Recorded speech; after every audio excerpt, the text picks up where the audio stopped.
Hi, friends. I'm back, and this time I'm back with someone that I wish I could see more often. But welcome, Ashleigh. You are here to speak about Canadian Film Fest. It's our yearly meetup, I guess. Yeah, hi Heidi. Thanks so much for having us back. So, Ashley, for folks who might have missed our previous conversations, maybe you can tell us about your role at Canadian Film Fest or Cannes Film Fest as we come to know it here in Toronto. And Yeah, how long have you been with the festival? I know you've had a tenure there for some time. yeah. My name's Ashley Rains. I'm the festival director and head programmer at Canadian Film Fest. And Cannes Film Fest, or CFF, is Toronto's largest film festival that exclusively showcases Canadian content. This year, we're March 24th to 29th at Scotiabank Theatre. And we are celebrating our 20th anniversary, which is a significant milestone for us as a festival. And it's also 10 years for me at the festival as a programmer and 5 years as festival director. Congratulations. Thank you. You're doing my work for me. I don't have to remind people where, but we will again remind you of all the dates and all the good stuff. But wow, 10 years. Time does fly. Mhm. And 20 years as It's, well. Such a landmark. I know it's time does fly. It's amazing. It's, not consciously, like Bern and I were chatting the other day. Bern's the executive director and founder of the festival, and we were trying to piece together how long I've been with it. And we're like, oh my gosh, it's 10 years this year, which is wild because it feels like I went to Canadian Film Fest for the first time, like just last week when we were at the Royal. So to see the festival grow and evolve over these 10 years has been really exciting. And to be able to put a stake in the ground and say we've survived for 20 years in this industry is also really exciting. So I'm looking forward to celebrating in, oh my gosh, less than 2 weeks. Yes, I know. And thank you for making time. I know it's crunch time for behind the scenes and but yeah, I think it's important to let people know the importance of this festival because you are highlighting Canadian content and to have this longevity of 20 years is actually quite remarkable given current times. So kudos to Yeah, all of you in that sense. thanks for saying that. To your point, like putting together a film festival every year is, we liken ourselves to a lot of the filmmakers we platform. Uh, we're an indie film festival, and every year it takes a lot of resources and a lot of generous support of time, labor, money, finances to Yeah. put the festival together. So the fact that we were able to do it year over year is, it's a we're proud of that. We're proud to still be here this Yes, you many should years later. you definitely should Thank you. be. And for you, on a personal note, having been, it's kind of half the lifetime of the festival, have you, what are some of the highlights in terms of you connecting with filmmakers and audiences that kind of you want to, Mhm. kind of, it's for me a way to get people to invite other folks to join us at CFF because it's such a great vibe in terms, I like these local film festivals because it is a vibe. People are so Mhm. welcoming. And not just because we get to see some cool films, but I think community is really important these days. Yeah, I think that's exactly it. The festival was founded, and born out of a need to like create community for Canadian filmmakers and create space on the big screen to showcase Canadian films. Uh, and that is really important to us as we've grown over 20 years is to develop that filmmaker community, to develop those relationships, to platform established as well as emerging talent. We love screening first time feature film directors, but we also enjoy our longstanding relationships with filmmakers who bring their content to us year over year. Mhm. And every year we're growing our audience. We've had, last year was our biggest year in terms of audience turnout. We had we have just as many feature films this year as we did last year, and it's great to know that the content that we're exhibiting is connecting with audiences and resonating with audiences. Mhm. And being able to develop new audiences is also really important. So, um, there's a lot within the Canadian film industry that excites us and that we're super passionate about. So to be able to like bring that to audiences over 6 days is exciting for us and really like such a privilege to be able to share this work with Absolutely. Toronto. Absolutely. So you mentioned 6 days. So there's a lot to pack in 6 days. And this year, it's no Hmm. different from before. You have features and also shorts programs. So as we did in the last couple of years, I kind of want to give you an opportunity to share with us some of the gems that we can look forward to. Anything you want to start with or Yeah, it's funny. I'm always excited about um, speaking about our programming and all the filmmakers that we're supporting. We have 16 feature films, we have 40 short films, and we also have an industry series for filmmakers throughout the week. We're opening with Plan C this year. It's a great kind of action thriller film. I think that will resonate with audiences. It's got an incredible cast in it. A lot of familiar faces to for Canadian audiences. It's a lot of fun, so it's a great way to like energetic film to open the festival with. Um, one of a standout film for me is Akashi. It's a film coming from BC. It's a beautiful contemplation of family and relationships and missed love and coming to terms with the person you thought you were and the person you are.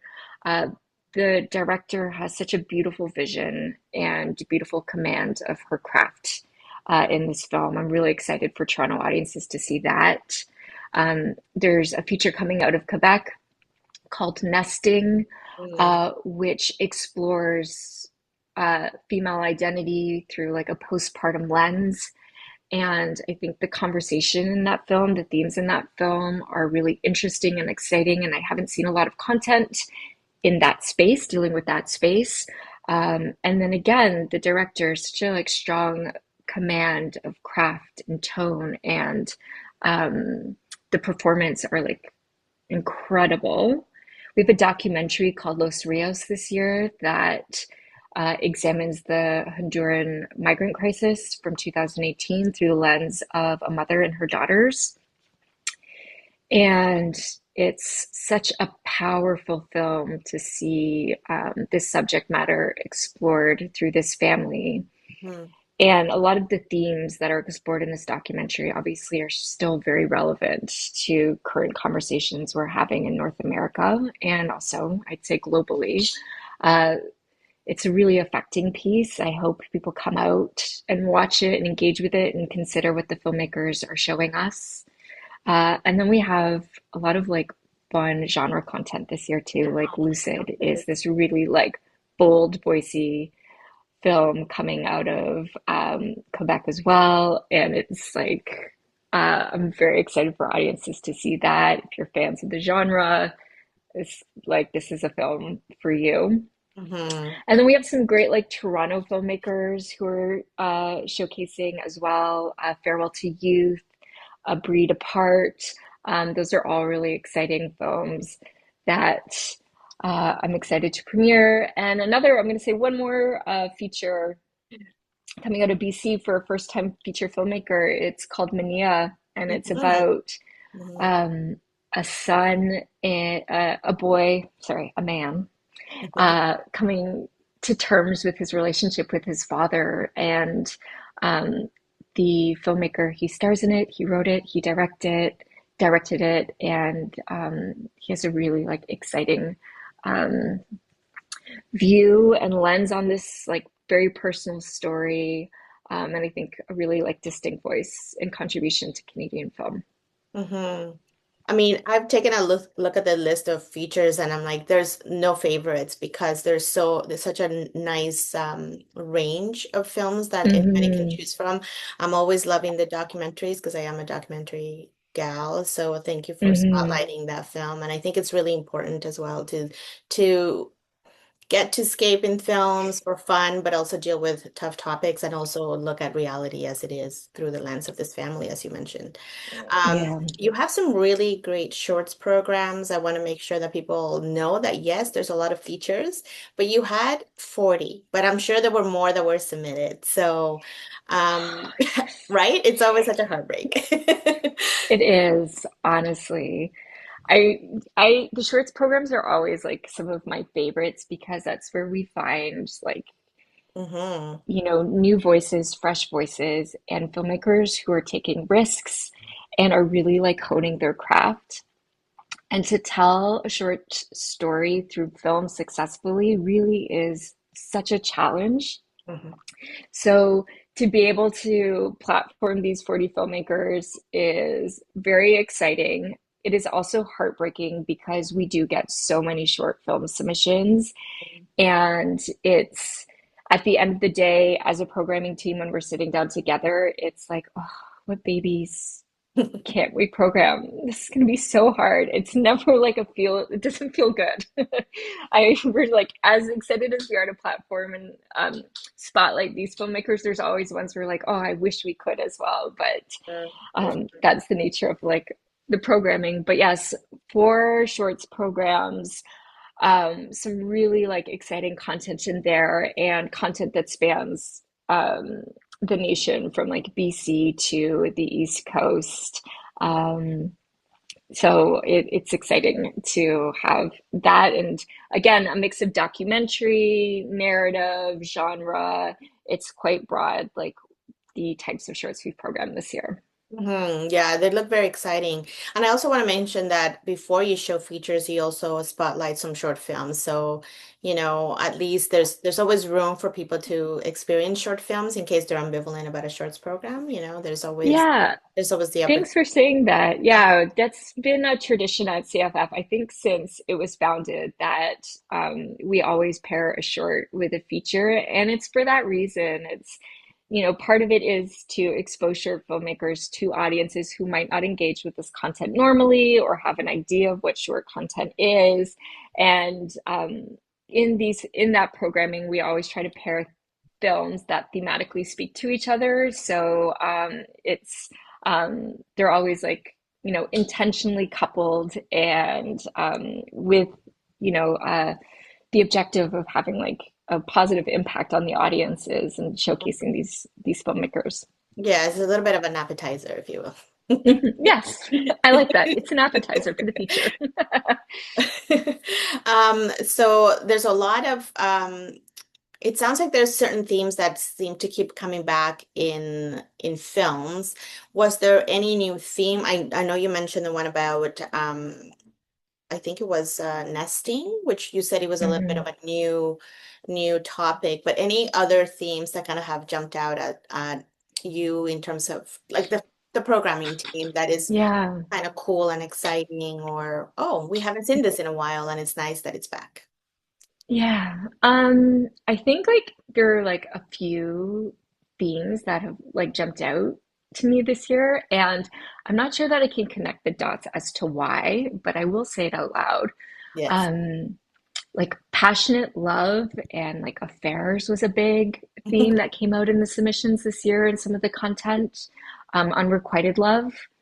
Um, and then a lot of content looks at I'd say like politics and like political structures and social structures in North America, some specifically through the lens of America, which I thought was interesting that Canadians were going to have conversations about Mhm. what's going on south of the border. And then the third one that is just like such a joy and delight is dogs. Oh, We nice. had a lot of content that centered on dogs.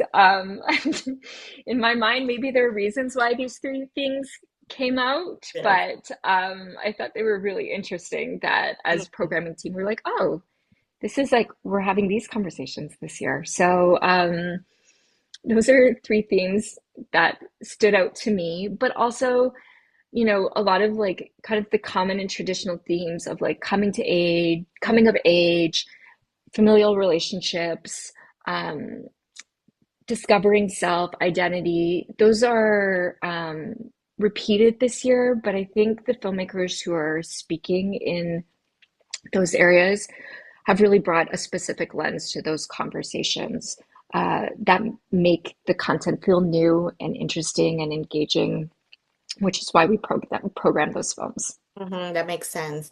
And I guess it's also an evolution in our community of filmmakers too, because we have Hmm. established and up and coming, as you mentioned. Um, Right. so that segues me into asking you about your industry programming. It's really exciting. Is it 4 days It's or 4 days this 4 days? year, yeah. But it's So 4 jam-packed days. tell us about the jam-packed days. And this is Yeah. specifically for folks who are either filmmakers or work in the industry in some capacity, and I guess are curious to learn and keep learning. Would you say? Yes. So Jen Pogue is our director of industry, and she initiates all of the programming for the festival. This year, we have a director's masterclass that really hones in on voice and craft with Sam Coyle. Sam is an alumna of the festival, so it's really great to welcome her back. Hmm. And I recommend this to all directors or aspiring directors, or maybe one day kind of curious filmmakers who haven't stepped into that role yet. Take this master class.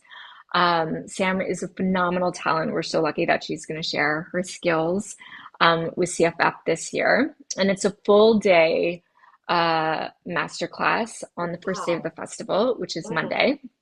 And fun fact, if you buy a ticket to participate in the masterclass, you get a CFF pass, which grants you entry to all of the films and the rest of the industry programming for the week. So it's a great deal for filmmakers. Super amazing deal. Yeah. And then we're back this year, we have the Comedy Igniter Challenge. We've Mhm. partnered with Firecracker Department to launch this for the third year. Okay. And the concept for the Igniter Challenge was born out of programming. And one year after programming, I realized we had no short films, comedy short films from female or non-binary filmmakers. Okay. And it kind of blew my mind that we weren't getting submissions like that. So I mentioned it in passing to Naomi Mhm. Sneakus, and she said, well, let's change that. Mhm. So we all came together to create this 1 month filmmaking challenge where female and gender diverse filmmakers are given 2 lines of dialogue and a prop to use, and they have 1 month to conceive of, film, Mhm. edit, and deliver a short film. Right. So to be honest, like this week I've been watching all of the content and my mind is blown. Like the Nice. amount of female and gender diverse filmmaking talent we have working in comedy or trying comedy for the first time is so exciting. We're meeting today to like decide on the showcase participants. I don't know how we're going to do it. Again, speaking of things that like you're like, Yes, oh, I yes. like what like how are we going to make these choices? We have that. And during the festival, we'll have this showcase, and it's sold out for the last 2 years. It's an exciting event where we select films from the submissions. We spotlight them during the festival. We have industry jurors come in and offer feedback and critiques of the content, which is great. It's such a learning opportunity to hear this kind of professional feedback in real life. And then we award prizes. But it's like really like such a joyful afternoon and a great way to spend a couple of hours at the festival. And under the category of community, it's an amazing community of filmmakers who come out to support each other, as well as industry who come out to support this initiative. And then on the Friday of the festival, we have You Can Pitch, which is Yes. specifically for Black filmmakers with feature film concepts. They pitch it to a jury. Um, and we award prizes. The jury awards prizes to projects that they think have a really like strong path to production. Last year, the winner was Vanessa Magic for Mhm. her project.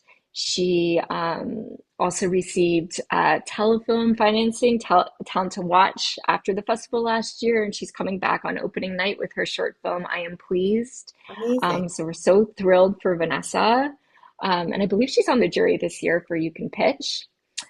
And then we have our Cheers and Chat series, which is it's our podcast, but what it is we have industry professionals get together to speak specifically to certain topics in the industry. So this year we have like a producers group therapy uh, panel where we producers speak frankly about what it's like to navigate and live in Canada Yes. as a producer, and how you can sustain a career over um, decades if you're lucky enough to do that.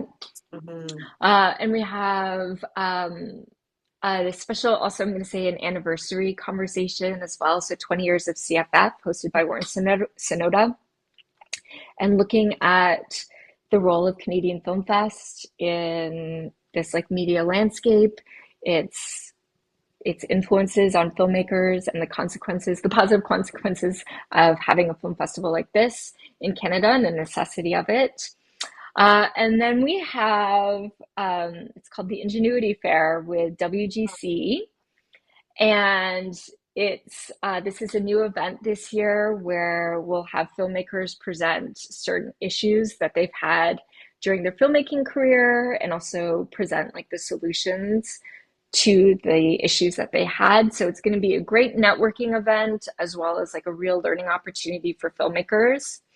And then we have roundtables as well this year, which is new. So opportunities for filmmakers to meet with professional industry folk and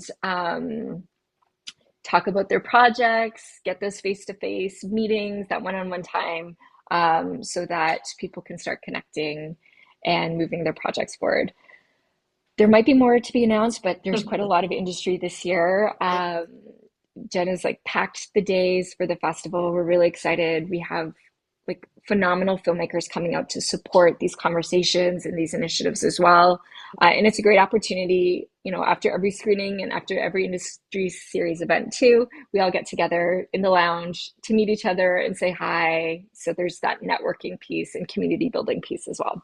Absolutely. I think it's a great opportunity for anyone in the industry who's not maybe as comfortable to, do one-on-ones. The roundtables sound like a really great opportunity that way. It's not forced. Mm-hmm. It's Yeah. everyone's there for the same mission of wanting to learn and hear each other out. Yeah. I think that's it. It can be daunting trying to, as, a new filmmaker, even an established filmmaker sometimes, to Mhm. put yourself out there, to talk about your projects, to take the temperature in the market and see, re you know, responses to your work and like the viability of projects, or to find like those partners that you want to like work on your projects for, any like all film is collaborative. We all need like teams. So this is an opportunity too to be like, I really would like to find a producer who's working in the indie space or who's looking for content right now. This is like a great way to do it. Mhm. Or, I've had producers come through too and say, oh, I watched that shorts program. Can you connect me with the director? So um, it's a great networking space, but we're also all very friendly people. So everyone is welcome. It's true. I mean, I'm speaking to you virtually, but I can testify that you're all very friendly in person. Thank you. And you did drop some gems there in terms of like, somebody might see the short and you never know who that might be who wants to collaborate with you. So I think it's important that whoever is And listening in listens and, you know. yeah. And sometimes those requests come through us at the festival. And then sometimes I hear about it anecdotally, like 2 years Yeah. later, you're like, oh, hey, you guys are working together. That's awesome. Yeah, well, we met at the festival 3 years ago. You did? That's awesome. So it's finding those connections, or and hearing, the results of that. It's like it's really great for us. I think it also adds to the reason why the festival has lasted this long too, and the Hmm. idea that there are many opportunities, not just an opportunity to premiere a film, but also the opportunity to create, you continue creating with your colleagues. Hmm. It sounds Yeah, exciting. So 4 days packed and 6 days in total for the actual festival, right, Ashley? correct. Okay, Yes. so I'm gonna drop the dates again before I forget. March 24th to the 29th, Scotiabank Theatre in Toronto. Um, we can speak more about this, but I feel like I'm gonna go and highlight some of these films in the description so folks know where to go. Um, Great. Ashley, I hoped that I get to see you this year and congratulate you. Yes, I say that all the time, but I know like we said, sometimes the festivals are during festival, it's super busy. it But is, but grab me, Heidi, if you're there. We'll say hi for sure.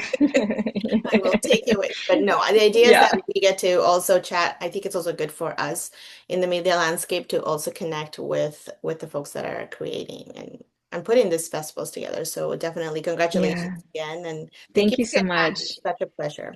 And thank you. Thanks for supporting the festival. I really appreciate it. Of course. Thank you.